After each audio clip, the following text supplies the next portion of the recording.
Hey everyone, welcome to my session on Certified Information Systems Auditor. This is Mahesh Pande with you. I'm a ISACA APMG Accredited CISA trainer. Getting ISACA APMG accredited accreditation itself is one of the biggest milestone. And I will bring all my career experience in this 5 days of a training. Is that okay? Now, I claim that you will be able to pass CISA in first attempt. All that understanding as well as how practically that you are going to apply, we will take that forward. I have overall 23 years of experience and I have trained professionals from 55 plus countries, 10,000 plus professionals that I have trained so far. Okay.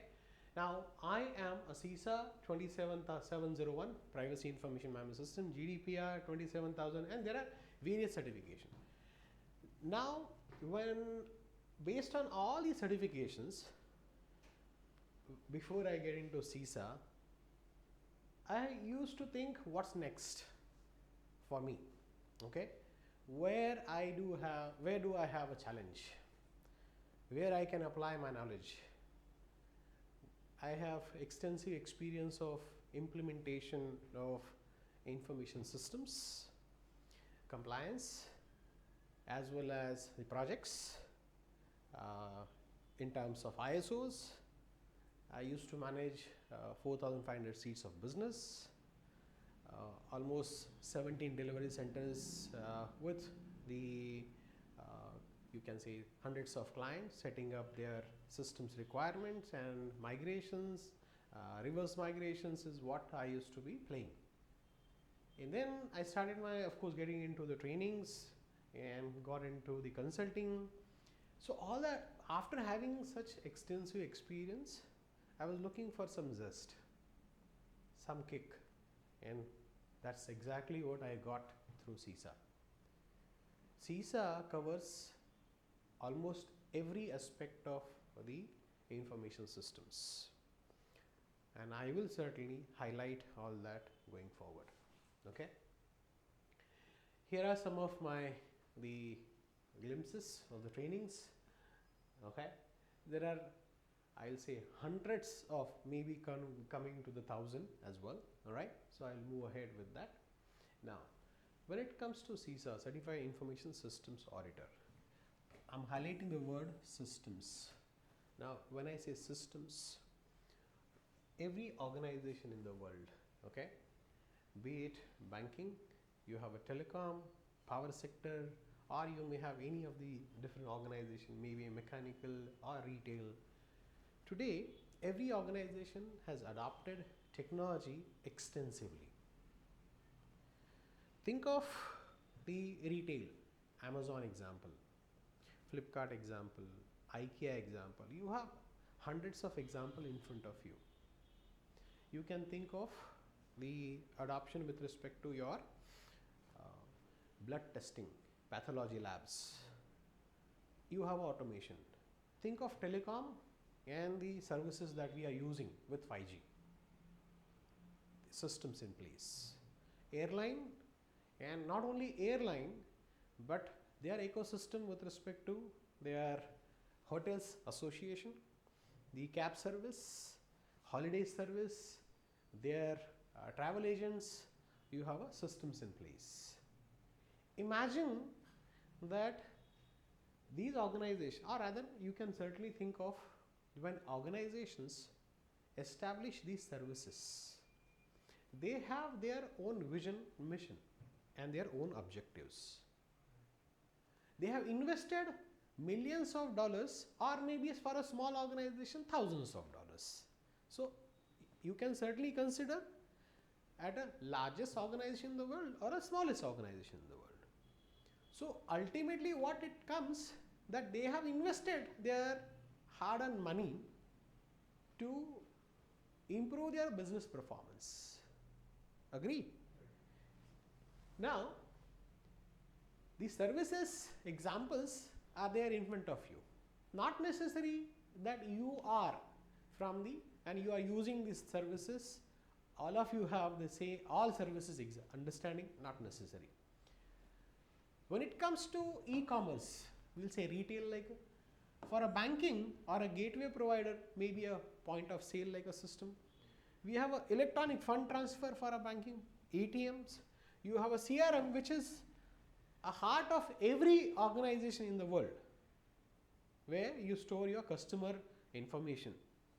What product services customers have purchased, when, who, how, what not, everything that you have, you can pull out analytics based on that. All right.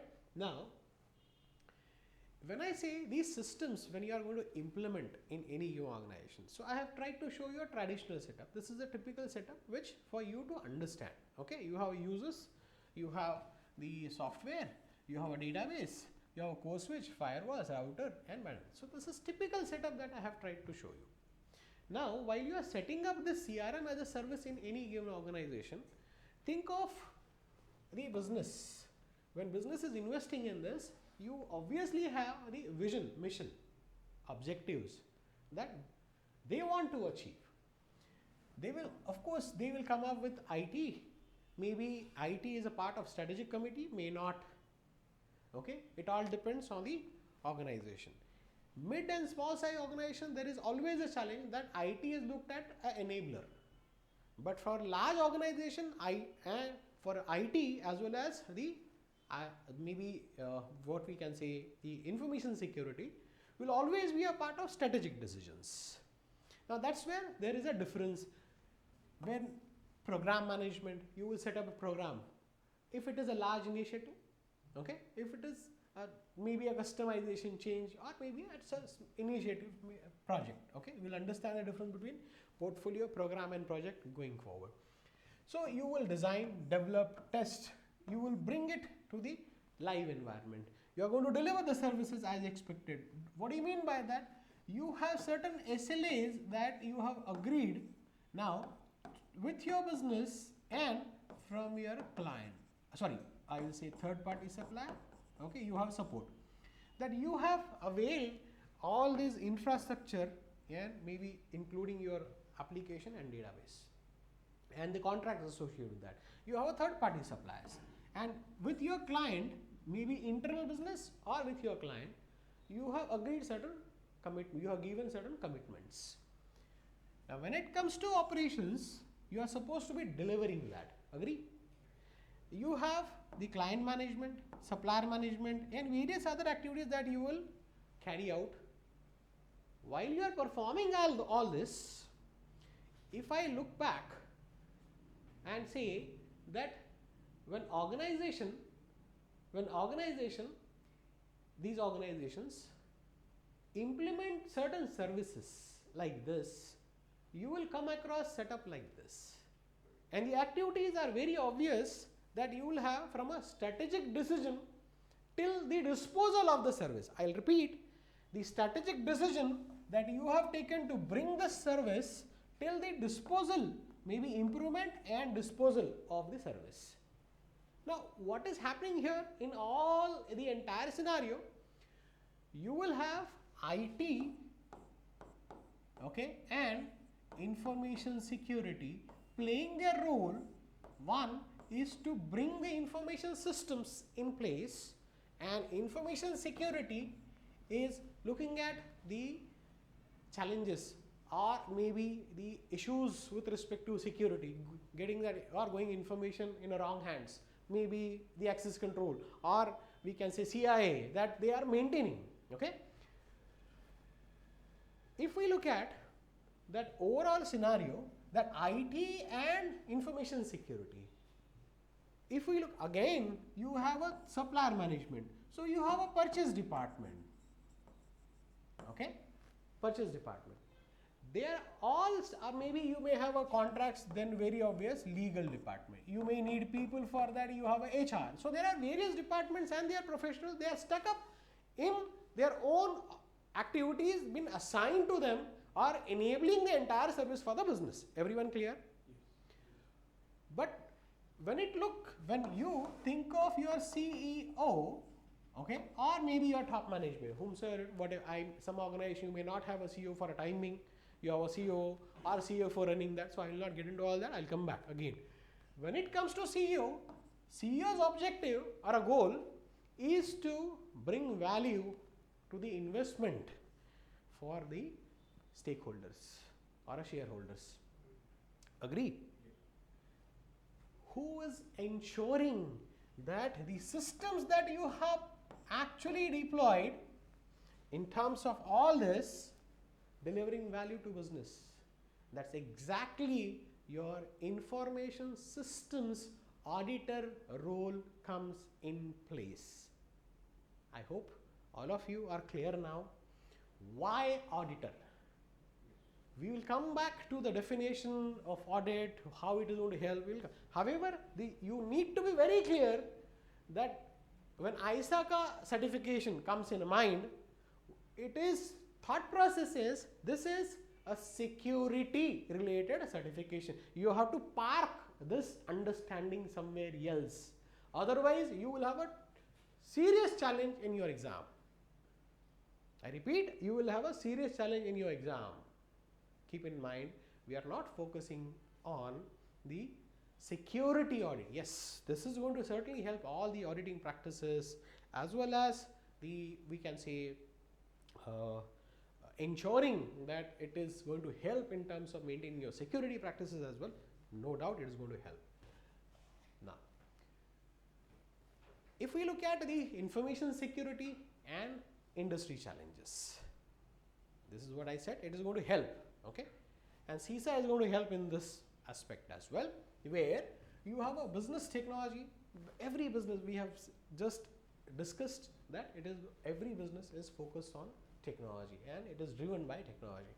You have securing, you have a challenge in securing data privacy, you have a GDPR, you can say the Digital Protection Act in India. So there are various, you can say US HIPAA, you have organizations have again these challenges, they have to ensure, meet these challenges and overcome. You need to have again someone who's going to be testing the systems regularly, and that's where you have a requirement of audit. Now, information CISA started in 1978. Stuart Trainer and couple of his friends, started this, of course, organization, Information Systems Audit and Control Association. They started with the first version. It actually came up with initially COBIT, and then they came out with the auditing best practices first. Okay, then control, then governance, then the management and governance, and then governance and management of enterprise IT. Now, what they are calling now is how they have come out with. First is audit best practices. 2 is control. Okay. 3rd version they came out with management. Okay. 4th one governance. 5th one governance and management of enterprise IT, EGIT. And now coming back to the point, if we look at the CISA is ISACA's one of the most admired certification in the world. That's one. Okay, you have, if you look at, as I have actually explained, that audit, control, monitor and assess an organization, CISA will help you. CISA certification is a foundation. Now, if you are looking at starting your career as well, you want to get into information systems auditor role, although CISA statement is this, but there are some basics that you must be having. Ideally, it is expected that you have 4 to 5 years of experience as a eligibility part of exam. Today, youngsters who are completing their graduation in cybersecurity or the specialized in systems, they are also turning towards this role. Okay. Examination, CISA examination. So I will have a focus on the number of questions, but if you look at the CISA, you will have total 150 questions. Okay, and you will have 4 hours to attempt. Is that okay? this is like you will have to score 57% on the scale of 200 to 800. Okay, 200 to 800. So you have to score altogether 450 plus, okay, to pass your CISA. The grading for this is ISACA knows it.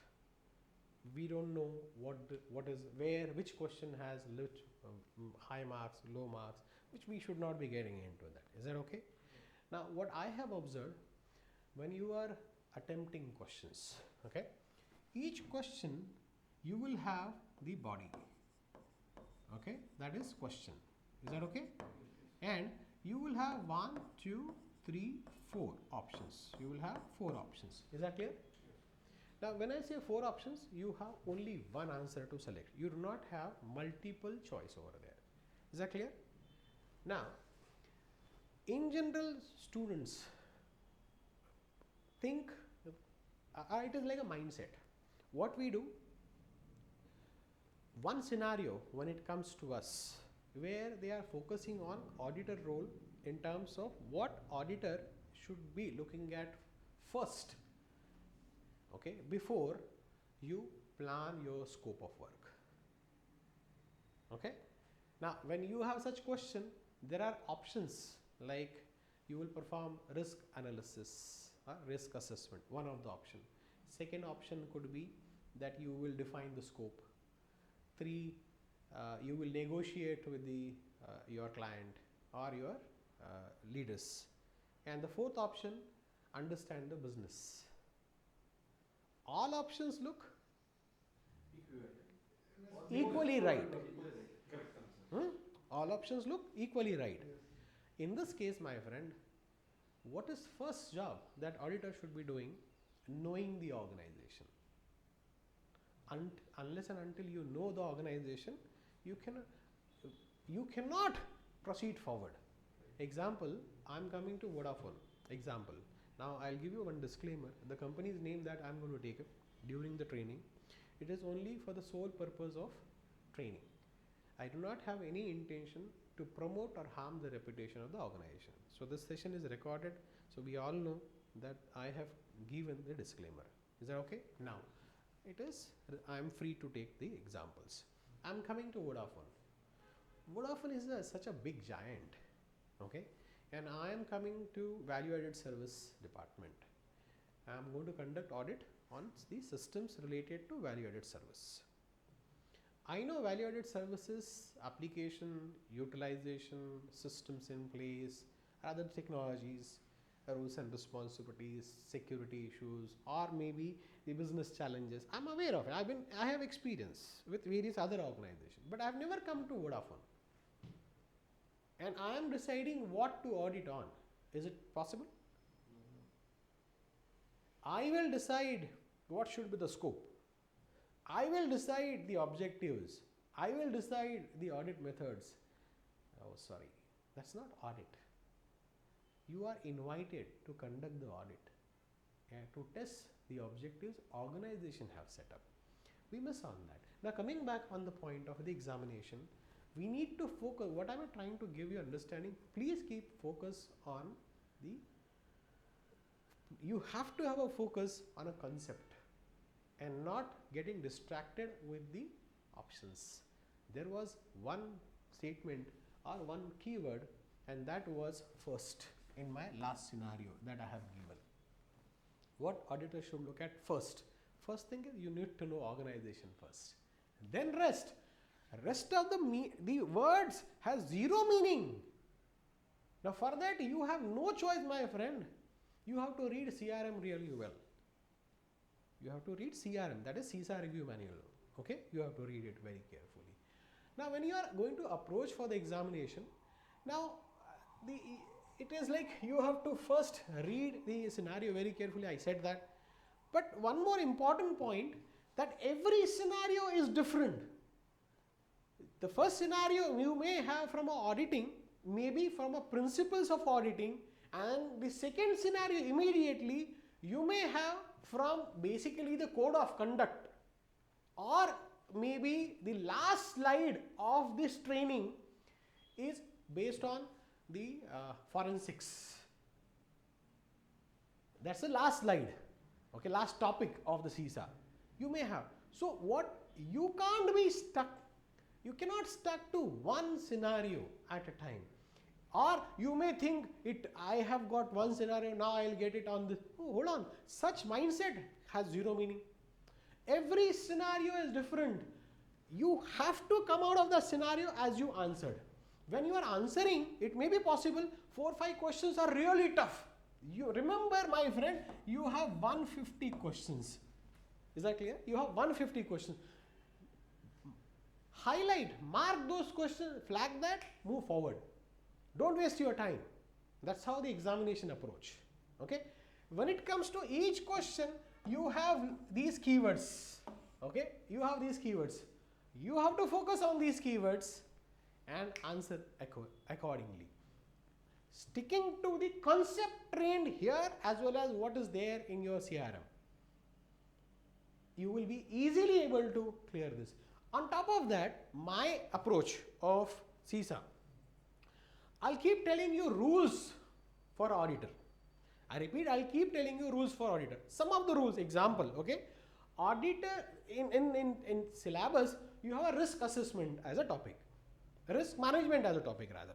Risk management has risk assessment and treatment. These are two things.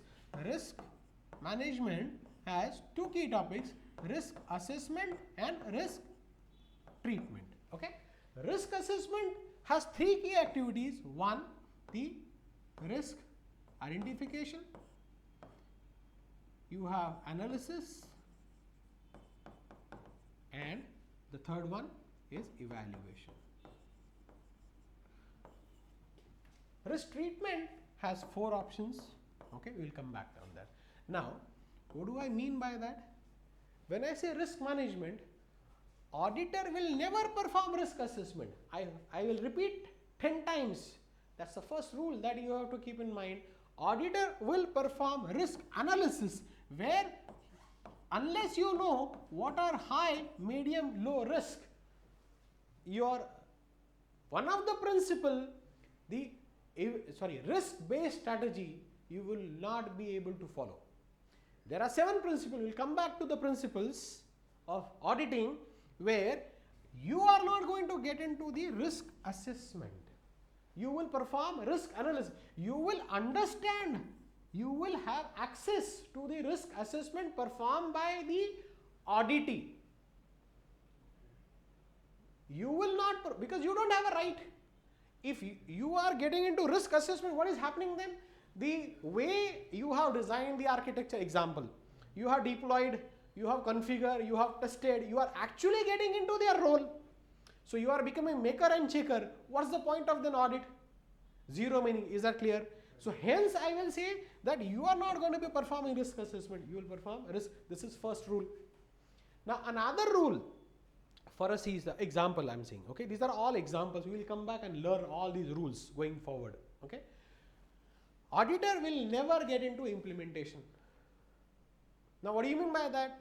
CIO has observed, and you are, example, you are an auditor reporting into the audit committee, and during the audit it has observed that there were a lot of issues during the external audit. It has observed that lot of issues on a policies and the related to key policies like information security, risk management, the access control, password policy, lot of non-compliances have come up. And CIO is requesting you as an auditor to help in designing the policies. What should be your first action? Now there will be options like this. Now options will look like similar, but you have to here keep in mind, you are not supposed to be getting into implementation. You go back first and report to your audit committee. Let audit committee decide what is to be done. These are very obvious questions may come in your exam. Now when you are aware about such rules, like auditor will never get into implementation. Another, this last example on the audit rules. You must stick to audit definition. I repeat, you must stick to audit definition. If you stick to audit definition, I will say that you will have 50% of the questions you will go right. But we as a professional, and we have a screen in front of us, we get into the screen and look, it's not, we don't get into a scenario, we get into a screen. We lose our mind control. Those who have the presence of mind, read the question carefully, which I have been saying that, read that stem, read the options, and where is that you are focusing on an audit action. Audit is going to help you. Legal, regulatory, contractual requirement, maintaining CIA. Third one, you have effectiveness, efficiency, and fourth one, that your organization have defined their governance practices in terms of policies, processes. You are going to be evaluating that, testing that, and as I said, no assessment word. If you stick to that audit definition itself, and I will prove with lots of examples during the training that, my dear friend, what is the audit definition?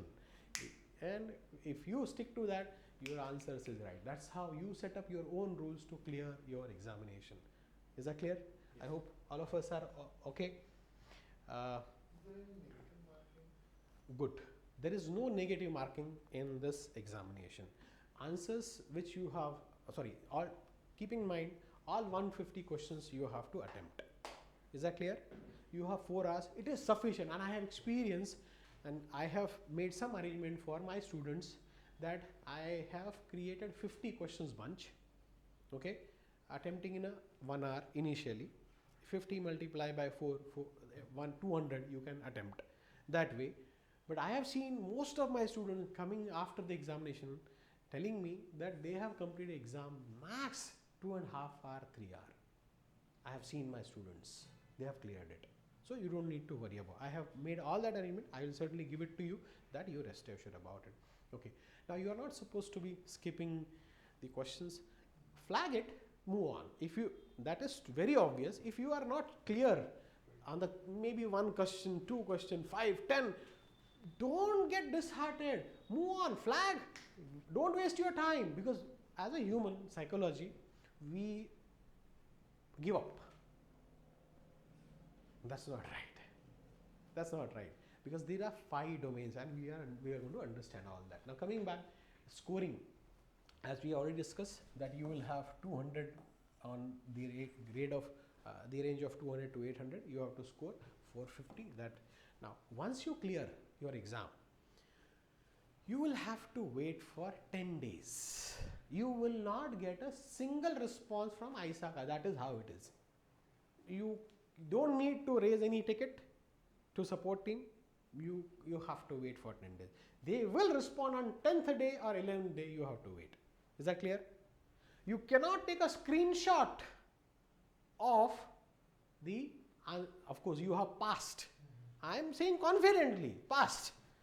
I will not say fail, because I know the effort that I am taking, you will clear. You cannot take the screenshot. You have to wait. You know it, you have passed it, hold on. You will have your after evaluation, the entire 1 and 4 hour, 150 questions are going to be evaluated based on AI. They have their own, of course, system. They knows it very well. Okay.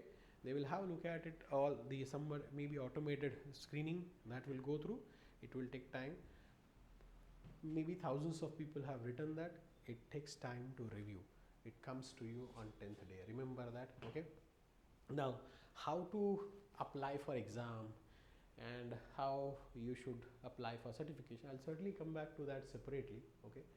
Now, this is a practice question, and I'll give you 1 minute. Maz, Pallavi, you may also answer that.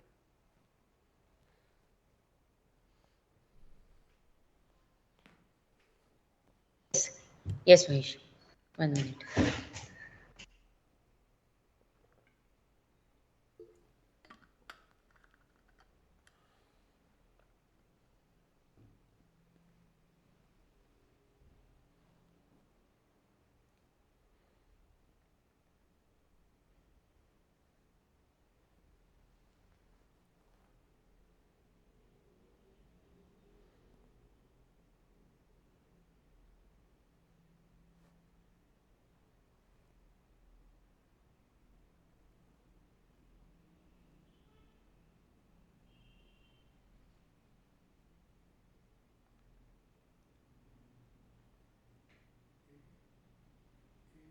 A. Okay, one of the option is A.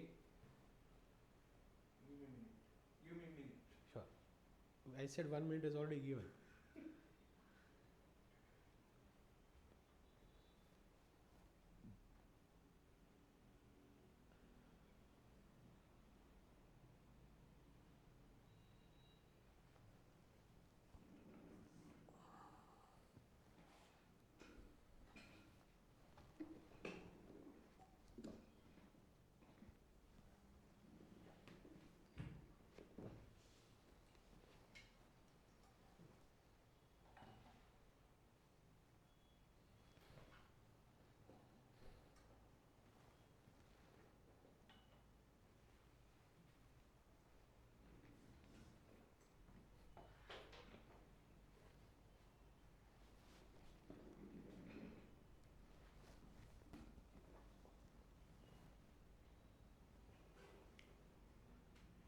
I will go with C. A.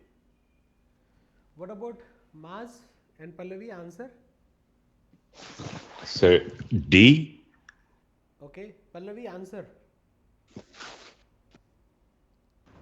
Sir, according to me also D. Okay, Maz, Pallavi, Tax experience. justification on D. Fast. Yeah, for me, the justification, sir, is I mean, he was an operation manager and then he recently moved into audit projects. Correct. Next. So definitely lacks experience into audit scope, which is a major challenge. Yeah, to the I have heard. Okay, you said D is the right answer, but you have given some explanation is different. Maz, what's your explanation? Fast. Sorry, sir, I can't put it in words similar to what Pallavi said. Lack of experience. You said lack of experience. I heard yes. Your answer A. So, for the internal audit purpose, the manager has been assigned, same manager, operation manager assigned. And he is going to carry out the activity. Yes. Okay, now good. So I have heard you said C, the owner of the process within the audit scope worked for the operations manager 6 months ago. Okay, my dear friend, think of you being a seasoned professionals. You are aware you must have changed or you might have changed some role within the organization. Is that okay? Now, if you have worked on some system and you moved out for last maybe 6 months back, do you think that the systems 6 months back you are imagining the system is going to be the same one? So somewhere you are not right. Agree? System cannot be same. There are no changes to the system. How it is possible? Nisha? Not possible. Okay? Maybe possible, may not, but you are imagining. Do you have any right as auditor to imagine? It's audit is a fact finding, not a fault finding. Is that clear? Yes. One more rule. I will keep telling you the rules. It's up to you whether you want to write or not. Audit is a fact finding, not a fault finding. I have noted all these rules. I will give it to you, okay, as a participant coming back. But you are going to follow that. Coming back, my dear friend, 6 months back something has happened. You were working on it. Now, what is the scenario is saying? Was recently moved to internal audit. Sorry.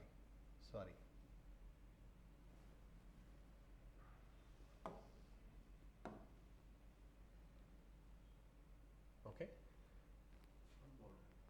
Yeah. So he has recently moved to internal audit. What is the greatest concern when assigning audit projects to this guy? Is that okay? What is the challenge? Control within the audit scope was implemented by operations manager 6 months ago. Oh my friend, he has implemented 6 months ago. We said 6 months, anything, world changes. Okay? I cannot say this answer. If I say B, the control within the audit scope was downgraded to low risk by operations manager 6 months ago.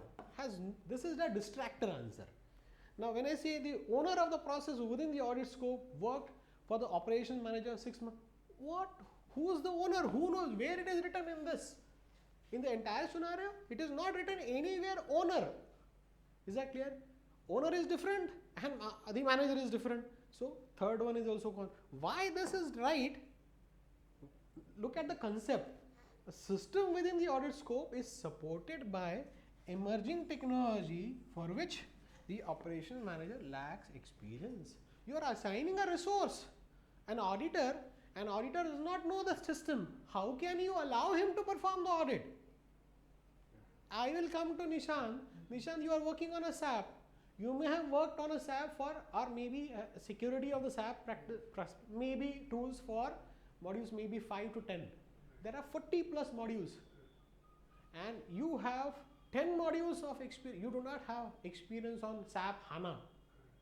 Will you be assigned to that SAP HANA systems audit testing? But question is, sir, audit is Hold on. independent of Hold on. Yes, agree. Independent of technology, you said. Well, you are assuming again. You are assuming. Yes or no? Simple question here. And scenario was also simple. You have SAP systems, 10 SAP systems, you have experience.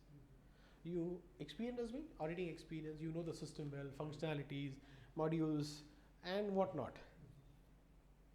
New system which is implemented, where you do not have any involvement, neither you are aware of the how system works and the functionality. What is the point of allocating you to that as auditor? What is that organization is going to get benefit? Zero. So what are you going to do is just generic audit practices. Access control is there, password policy is there, network security is there, whether the contracts are there, supplier agreements are there, what are the SLAs defined, who are the roles and responsibilities. What will you get out of that? This is generic. Answer C. Next one. Now only 30 seconds.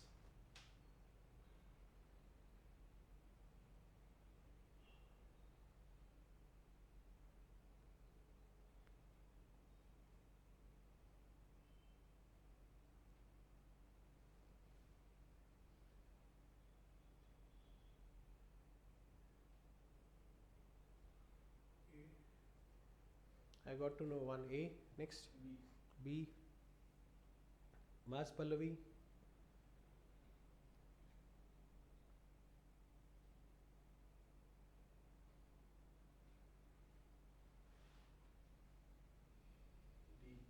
D.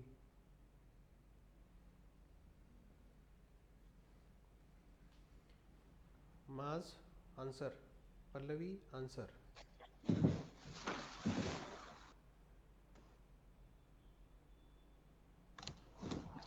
A bit confused, sir, so just thinking about it. Okay, no worries. So, without spending more time, which of the following best describe audit risk? There are certain audit risks. What audit risk? If you carry out the audit, there are also certain risks.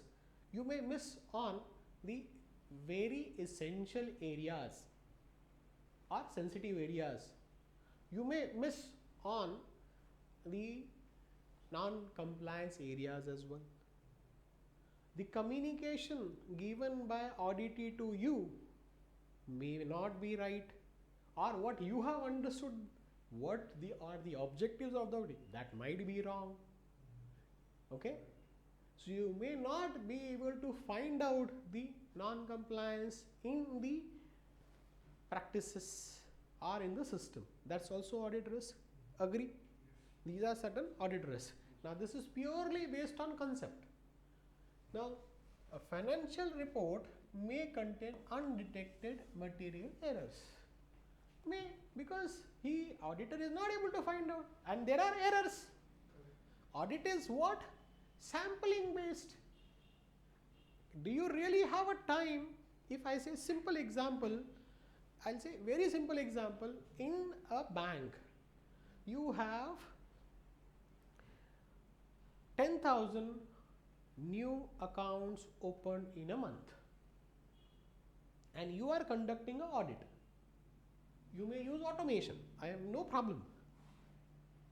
And randomly you are going to select some samples to test. Maybe remote areas of cities. Okay? You may go Kanyakumari or you may go Kashmir. You may pick up one couple of people and see the evidences, and everything is intact. Whereas there were some non-compliances with some people, maybe some other areas. You were not able to detect that. That is audit risk. This is exactly what we are trying and saying here. This may happen here. Answer goes A. Is that okay? Again, this is based on the different types of audit risk. Question is on the concept. Each question is pulled out or prepared based on only CRM, CISA review manual. And hence I will recommend read CISA manual carefully. At least one, second time you highlight. And then I will now here, I'll how to pass CISA in first attempt. This is what is my favorite subject, or rather the area that I will highlight and I will hand over to you now. Alright. You have, as I have been saying that, okay, read ISACA manual, because your questions are not going to come out of CRM. Professionals like me and you also, as you become CISA, you can contribute to CISA question bank. Not looking at a Google or anything. Example, you have certainly a really good experience in application management, or you have experience in these app security, you have experience in telecom security. Now professionals like us, you can contribute to specific areas. You know in depth meaning of each word and the system, you will, and that will also be reviewed by hundreds and thousands of more professionals. So as your question will be considered, and as a evaluation question will be added in a CISA exam. May not have a marks, may not have 25 questions, may not have marks. Which questions are there? We don't know. These are now based on the responses, then such question will be included in the real exam marking system. That's how it all depends. So that's how it works. Okay, coming back, attend training from, it is very obvious. Learning from, I don't recommend anything like this, not only because I am a ISACA accredited or APMG accredited. It makes a great sense. When you go for an interview person like me for ISACA accreditation or APMG accreditation,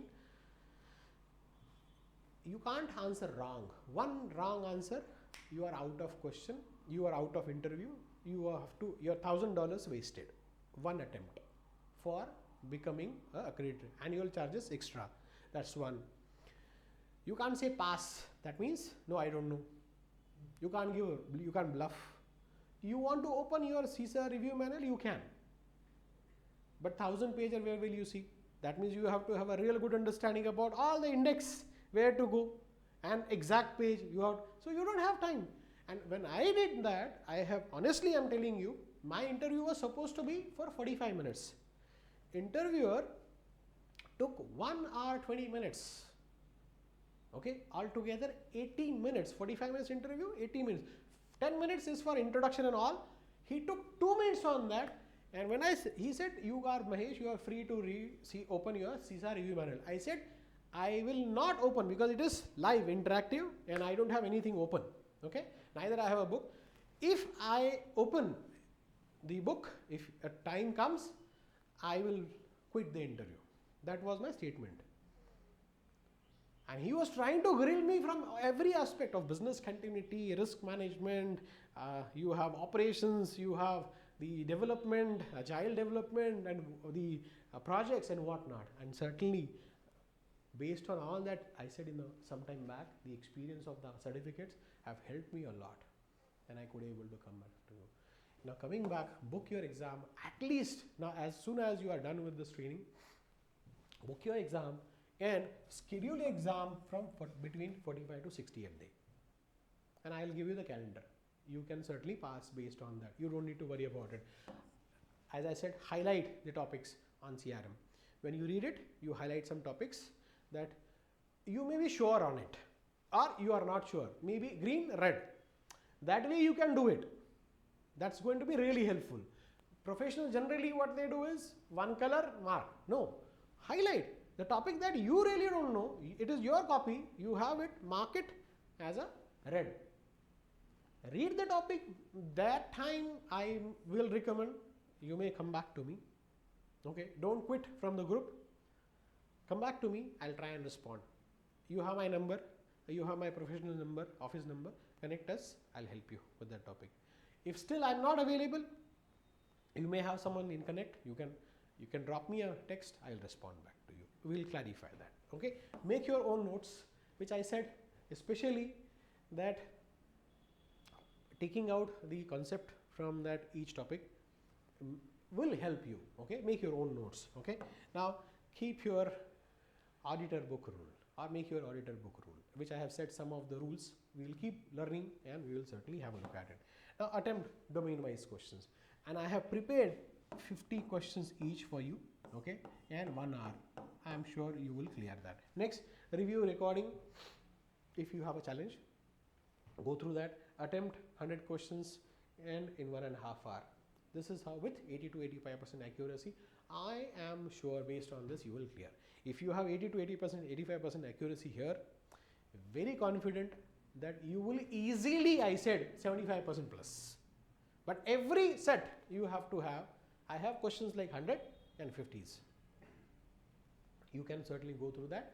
I am sure you will be able to. You really don't need to sit for 150 questions. Okay, I will not say that because you are a professional and sitting for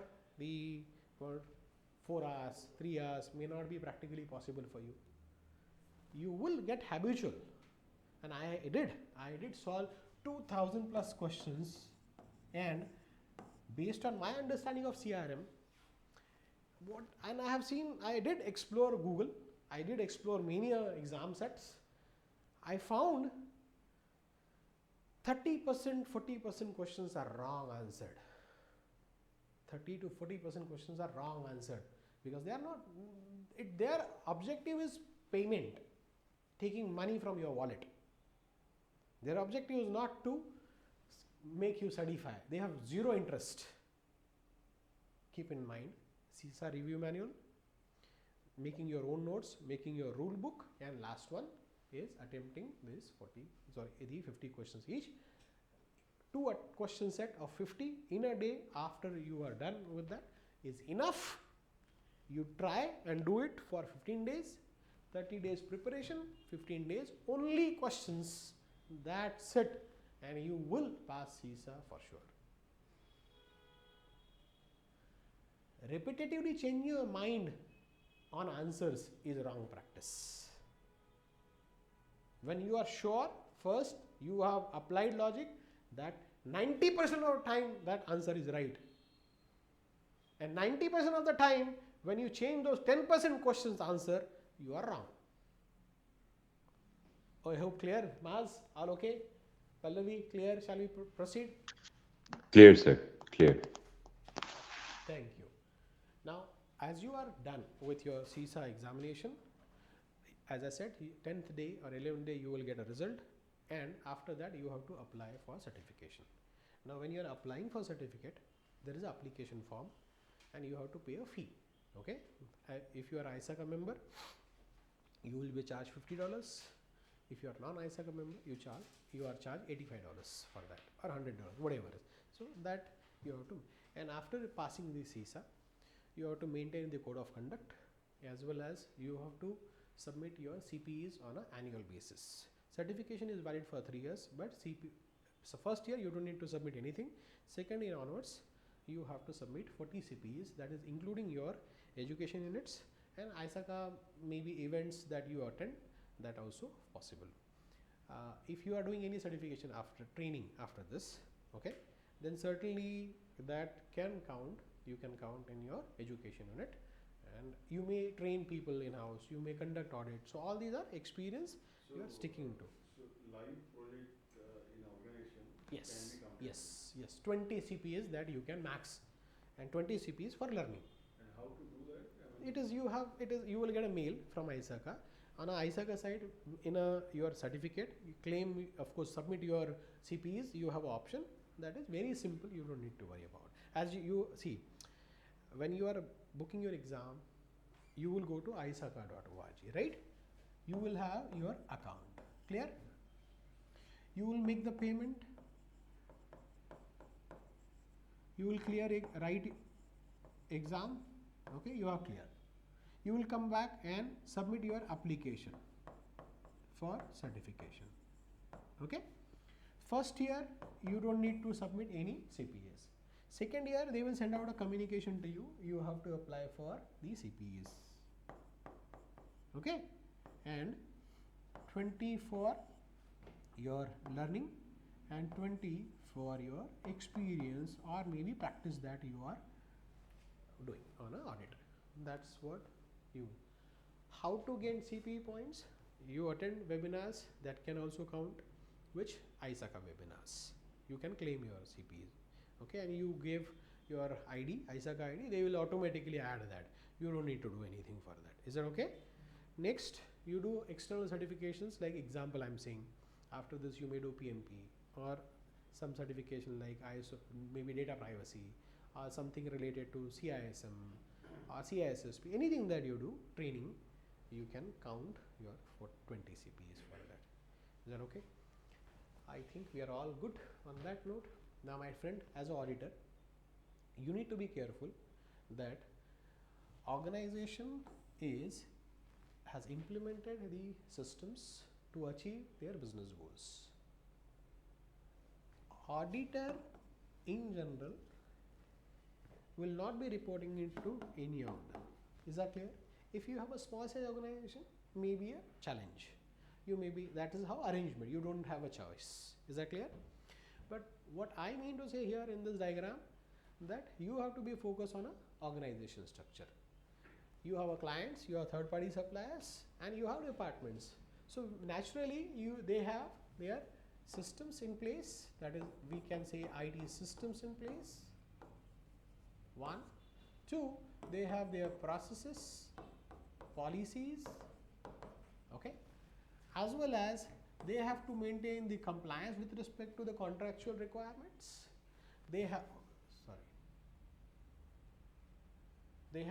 the third party requirements, the contractual requirement, ensuring that this third party is actually adhering to the defined contract with this respect to organization.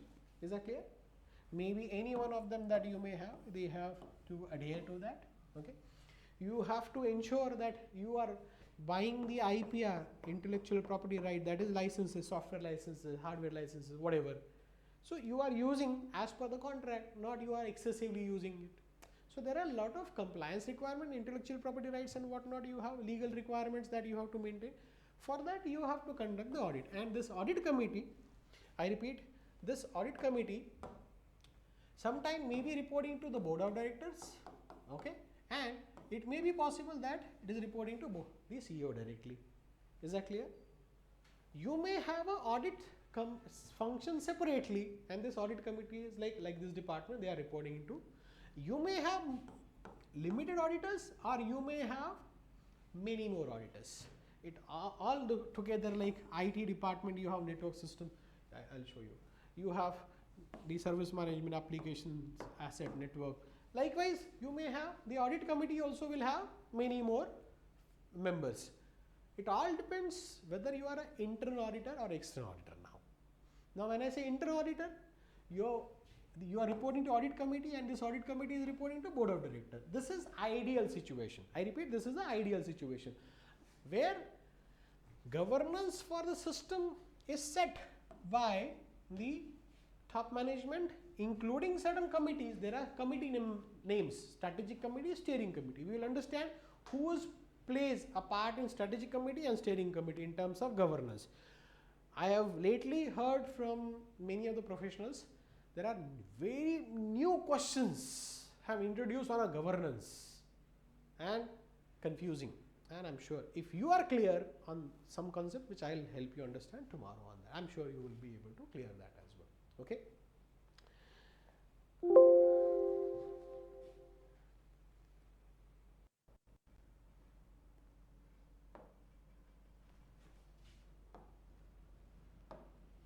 All right.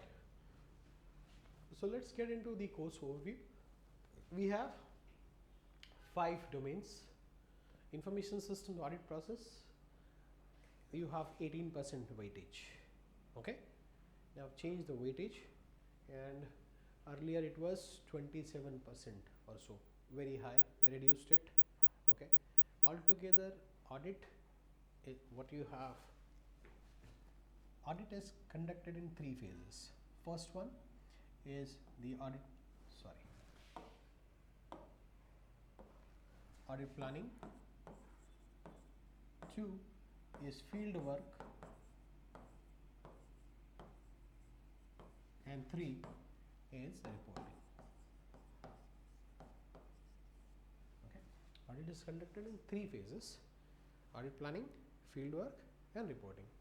So your entire domain is around this. For that, you may have to have a good understanding about the organization. There is the entire process around that. You will understand the scope, the risk associated with that, risk based. There are some principles that we have to follow.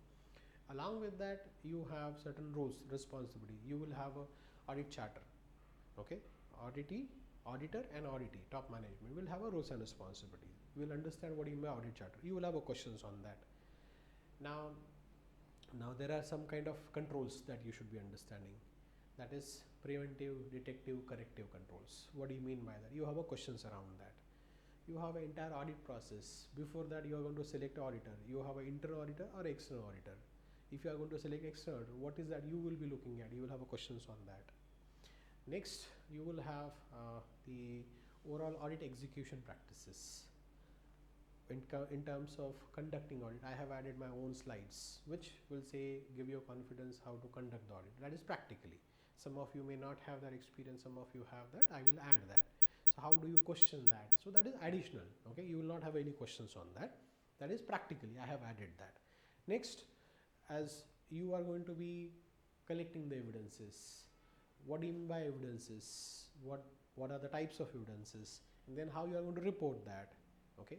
So this is what altogether, and there is a process of auditing that you are going to set up.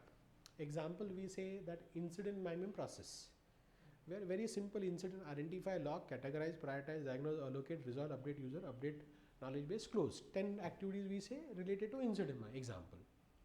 Similarly, when I say audit, audit is defined, worked in, and actually carried out in 3 phases. That's not the process. These are milestones of audit. There might be a 10-step process for audit.